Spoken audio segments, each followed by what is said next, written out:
नमस्कार दोस्तों आजकल के समय में जब मैं अपने आसपास देखता हूं तो मुझे ऐसा फील होता है कि हम में से ज्यादातर लोगों को ना अमीर दिखने का शौक है, अमीर बनने का शौक नहीं है। एंड आई एम श्योर कि आप भी मेरी इस बात से एग्री करेंगे।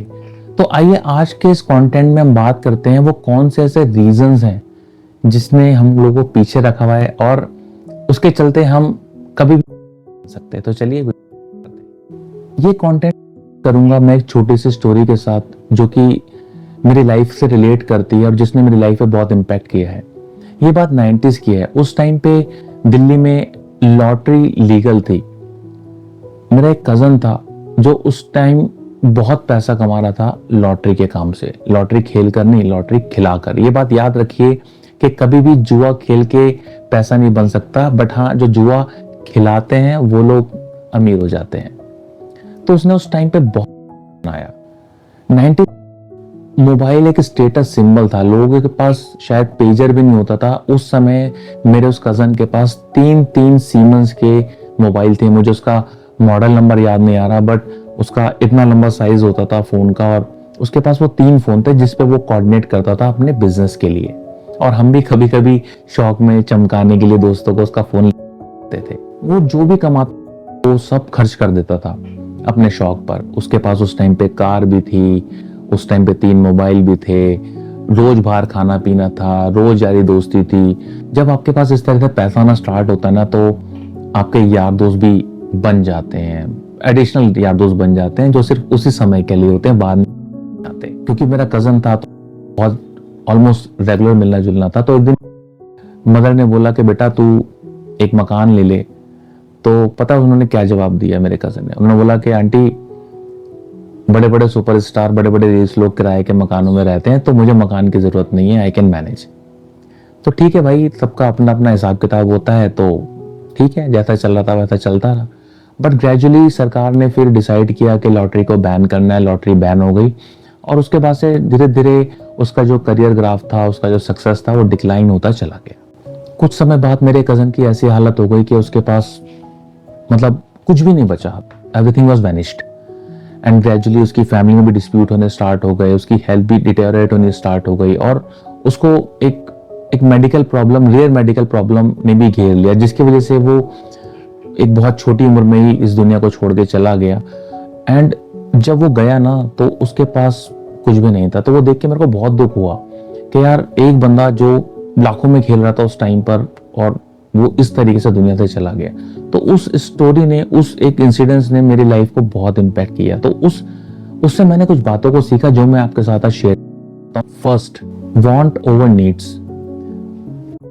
के टाइम पे ये देखा है कि हमारी नीड कितनी कम है। हम लोगों ने बहुत थोड़े से में गुजारा किया है, बहुत कम पैसों में हमने अपनी लाइफ को चलाया है, बहुत लिमिटेड चीजों में हम खुश रहे हैं।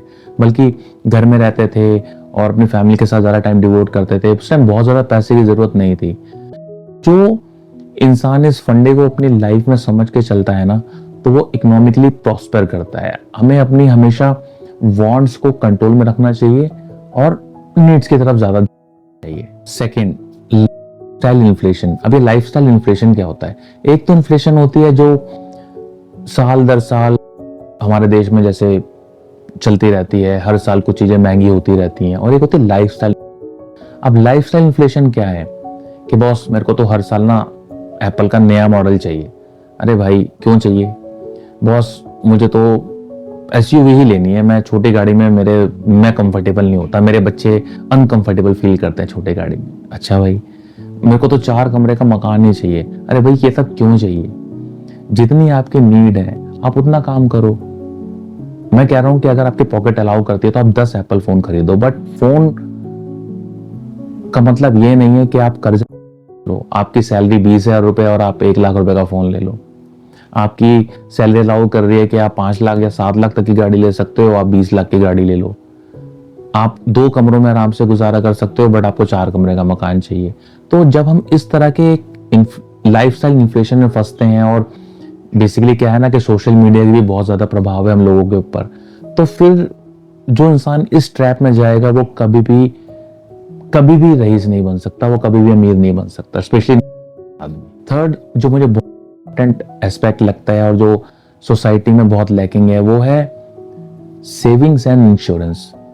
हम लोग सेविंग की तरफ ध्यान नहीं देते। हमारे लिए सेविंग का मतलब है सिर्फ जो हमारे सेविंग अकाउंट में थोड़े बहुत पैसे पड़े रहते हैं, हम उनको सेविंग समझते हैं। और इंश्योरेंस तो आप भूल ही जाओ। इंश्योरेंस तो बहुत कम लोग होते हैं जिनको आइडिया होता है कि इंश्योरेंस का करना क्या है। बट बॉस बिलीव मी, उस इंसिडेंस में अगर मेरे कजन के पास थोड़ी सेविंग होती या इंश्योरेंस होता तो शायद सिचुएशन कुछ डिफरेंट होती। तो इसलिए जो बार बार ये होता है कि इमरजेंसी फंड होना चाहिए, आपका टर्म प्लान तो जरूर होना चाहिए, मेडिकल इंश्योरेंस जरूर होना चाहिए। जैसा कि अभी आप सुनते रहते होंगे, अभी एक आई थिंक नितिन कामत ने ऐसा स्टेटमेंट दिया था कि मैक्सिमम लोग इंडिया में सिर्फ एक हॉस्पिटलाइजेशन दूर हैं कंगाली से। And I agree to him, ये दिस इज एब्सोल्युटली करेक्ट। आप आज हॉस्पिटल में जाते हो, छोटी से छोटी चीज के लिए लाखों रुपए का बिल बनता है। तो to understand the importance of saving and insurance is last point. मैंने अपने 20 साल की करियर में बहुत लोगों से मिला हूं, हर तबके के लोगों से मिला हूं।